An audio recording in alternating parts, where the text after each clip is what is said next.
You are listening to the Enchanted Forest series, The Way Home.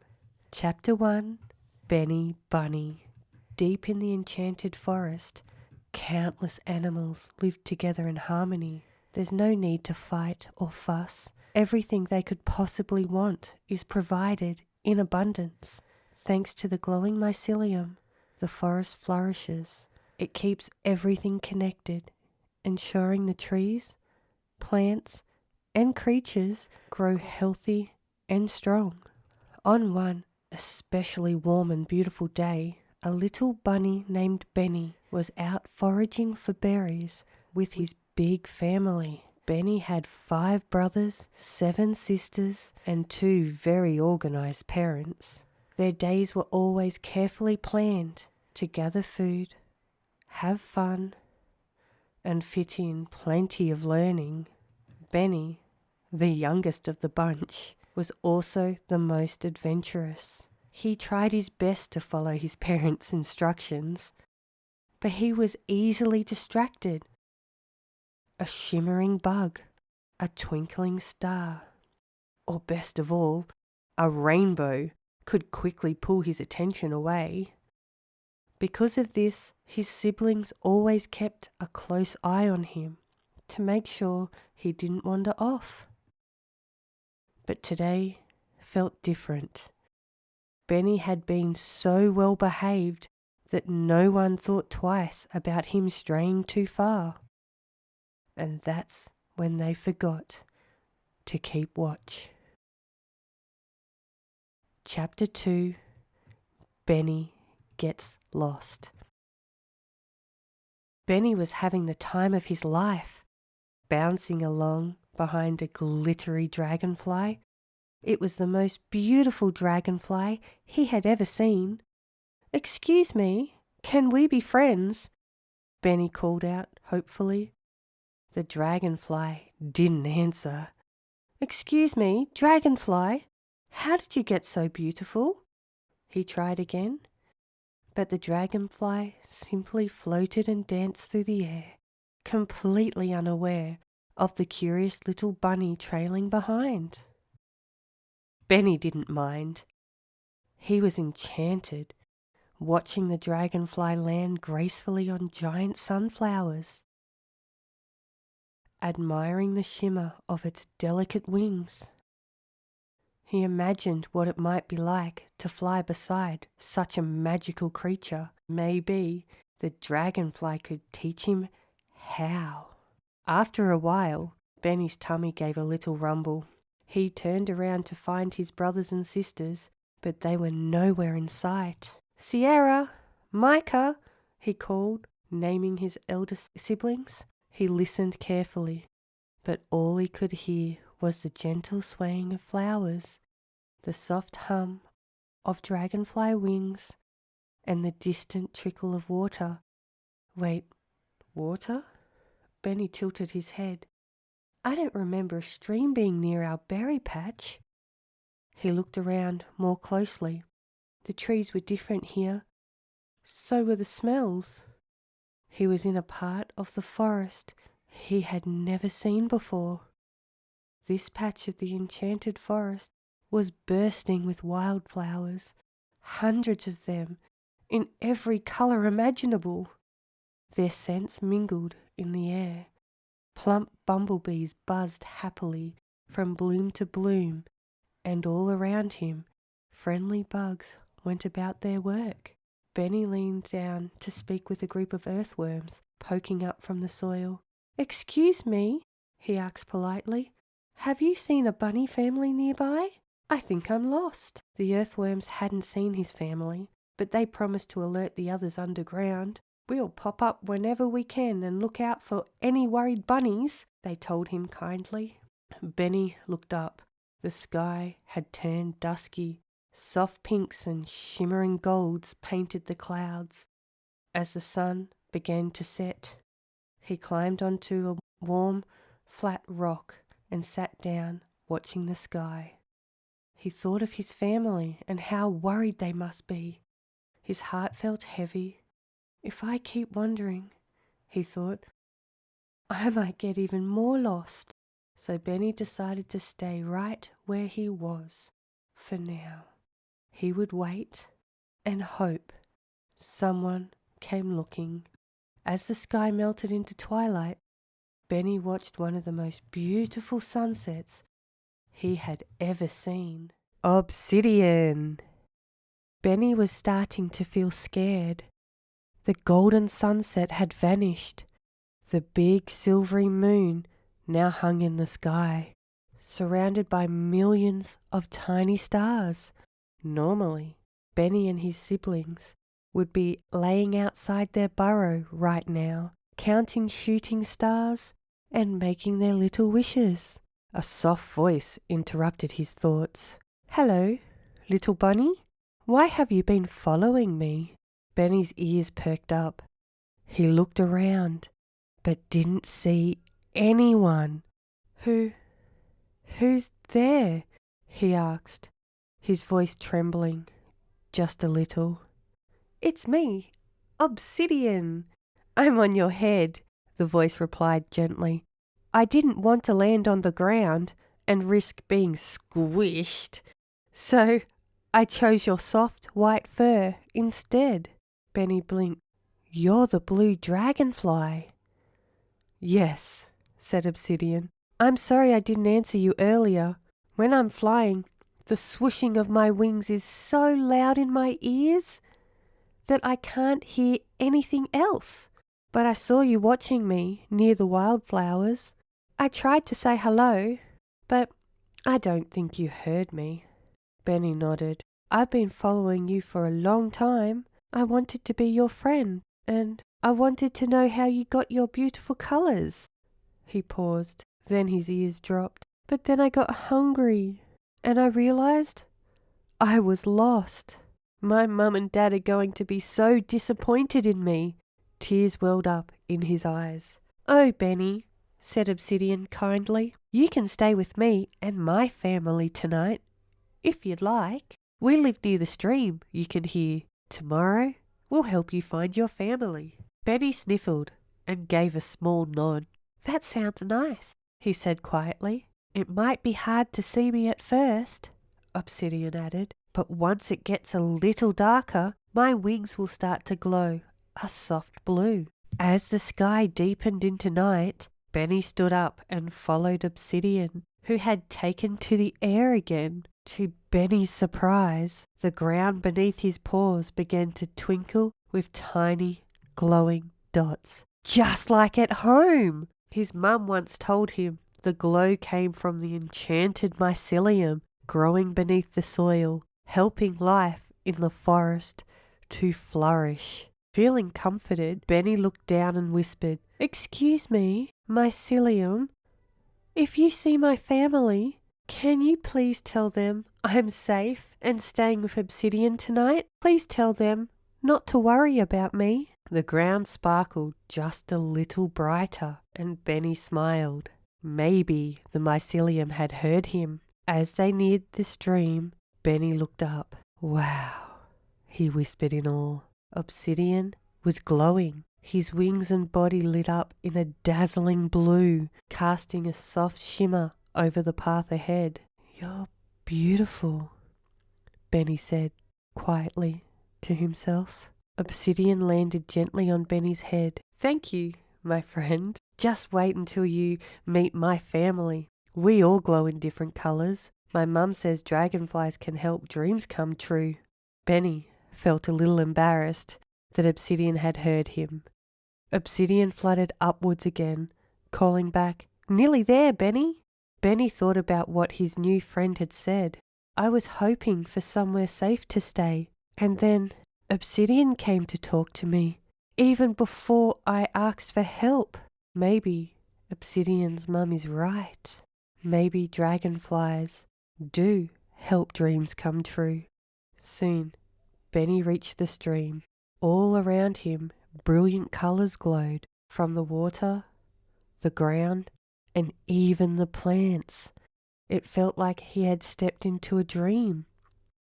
Benny rubbed his eyes, but the magical sight remained. Obsidian turned and perched lightly on his head once more. We're home. Wait here. I'll go get my mum and dad. As Obsidian flew off, Benny sat quietly. A few minutes later, glowing lights began to move towards him through the darkness. Chapter 4. Benny meets Obsidian's family. You must be Benny, said a glowing dragonfly as she gently landed on his outstretched paw.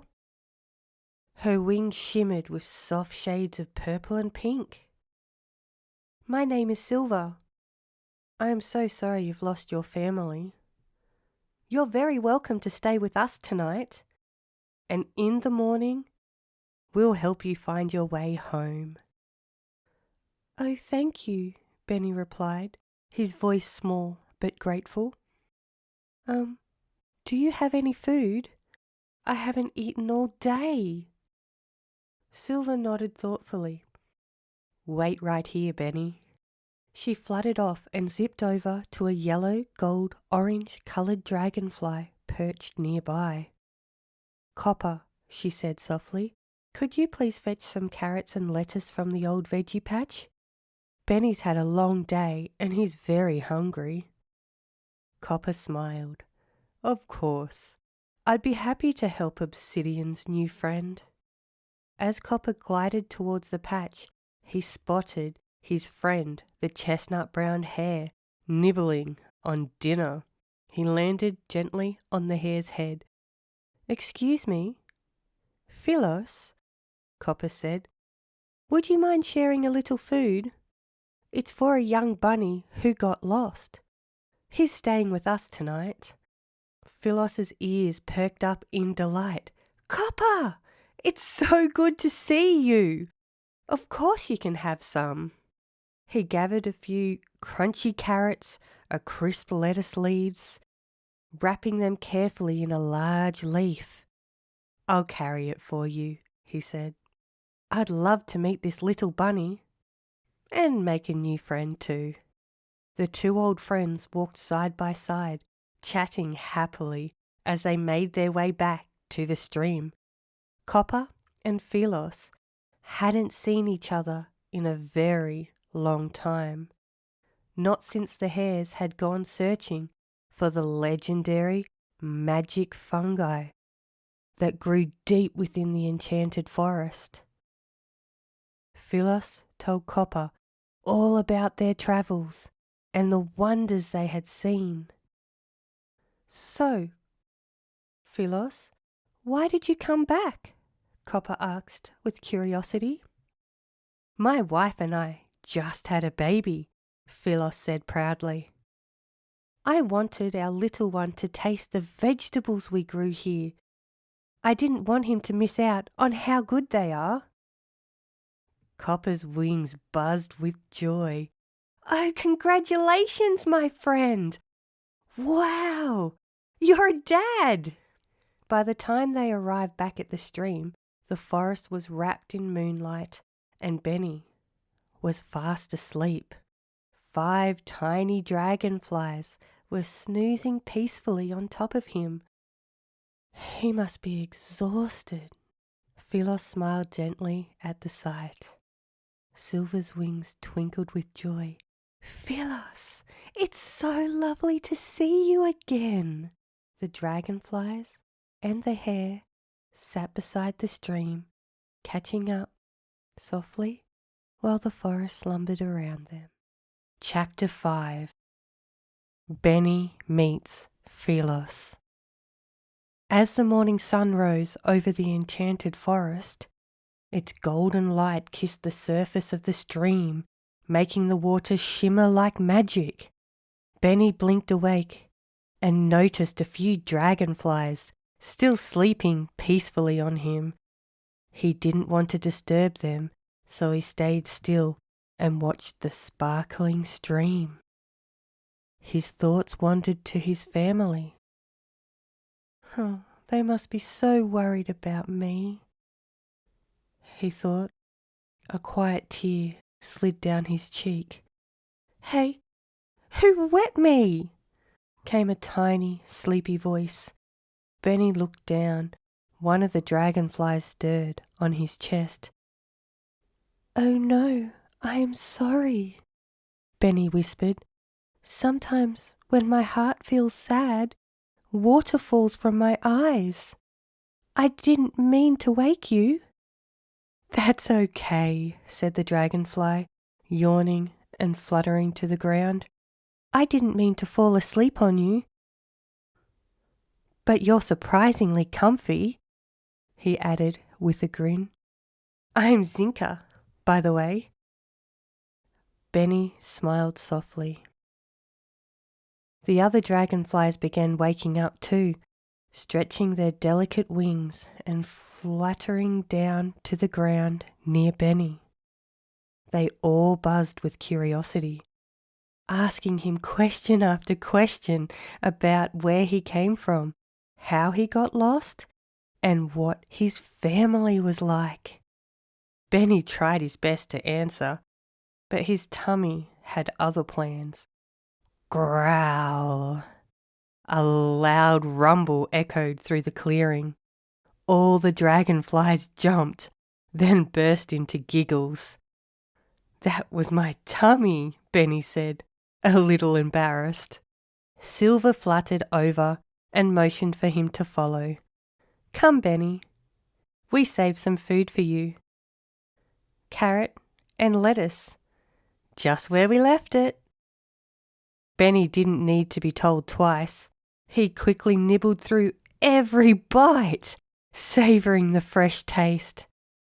"Thank you so much, Silver," he said, with a full belly and a grateful heart. Just then a booming voice echoed from behind him. "He's awake! He's awake!" Benny spun around and stared up in awe. Standing beside him was the tallest rabbit he had ever seen. "Wow," Benny gasped. "How did you get so big?" The tall hare chuckled warmly. "I suppose you've never met a hare before?" "No, sir," Benny replied, wide-eyed. "My name is Philos," the hare said with a bow. "A chestnut brown hare, to be exact, and it's a pleasure to meet you. Copper told me you've been separated from your family." "Yes, sir. I miss them very much," Benny said softly, trying not to cry again. Philos crouched beside him and looked Benny in the eye. "Well, little friend, if I lost my son, I'd be heartbroken. So, if you don't mind, I'm going to help you find your way home." Benny's eyes lit up. "Oh, yes, thank you, Mr. Hare." Philos smiled and patted Benny gently on the head. "Please, just call me Philos." Chapter 6. Journey Home. Benny, Bunny, Silver, Copper, Obsidian, the dragonflies, and Philos all gathered to say goodbye to their new friends at the stream. Then, together, they began their journey, heading towards the wildflower meadow where Benny and Obsidian had first met. They climbed up onto a sun-warmed rock and sat quietly to make a plan. "I flew a long way yesterday," said Obsidian, "all the way to the giant huon pine trees on the far side of the enchanted forest. But I'm not sure when Benny started following me. My wings make it hard to hear anything when I'm flying." "I know the place," Benny chimed in. "My dad visits the fungi and mycelium there. He asks if we can pick a few mushrooms for our dinner sometimes." "Well, that's a perfect place to start," Silver said, nodding. As they continued chatting, Benny paused. "Do you feel that?" he asked. The dragonflies looked at each other, wide-eyed. "I think the mycelium is helping you, Benny," Silver whispered. "I've heard stories of it guiding lost animals home." but I never knew that they were true. Take a few steps, Benny, Copper encouraged gently. Benny jumped down from the rock and took a step forward. As he did, the ground began to softly glow beneath his feet. Blue, purple, and pink sparkles, twinkling like stars in the soil. I think the forest really is helping, Obsidian said joyfully. Suddenly, Benny felt a little tickle on his paw. He looked down to see an earthworm climbing up his leg. He gently picked it up.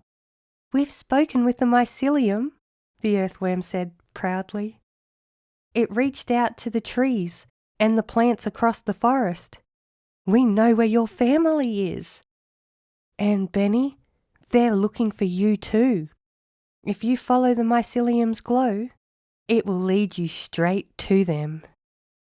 Oh, thank you, Benny began. The name's Jax, the worm said kindly, and you're welcome. Just remember, little bunny, we are all connected in more ways than you know.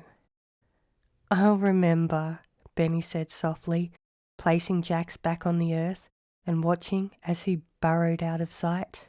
Silver fluttered down onto Benny's head. It's time to find your family now, young bunny. With that, they set off once more. Benny and Philos kept their eyes on the glowing trail while the dragonflies flew ahead, guiding the way and making sure their friends didn't bump into anything. They walked for hours through the forest. Eventually, Philos stopped. I think it's time for a break and a bite to eat, he said, unwrapping the large leaf he carried on his back. Oh, yum, Benny said happily. Philos, you think of everything. Philos handed him a juicy carrot, and the dragonflies gathered a quick snack for themselves. They all sat in the shade, munching and laughing. Once they were on the move again, Philos glanced down.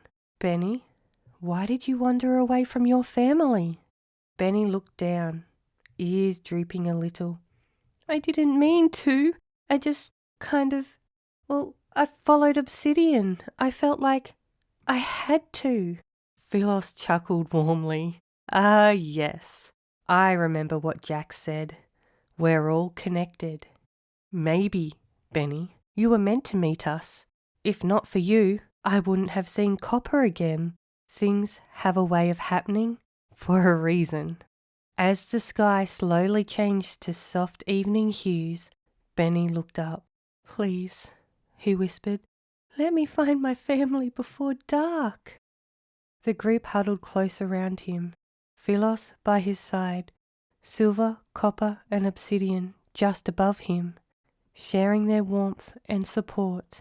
They could feel his hope and sadness, and all of them longed for the same thing, to bring Benny home.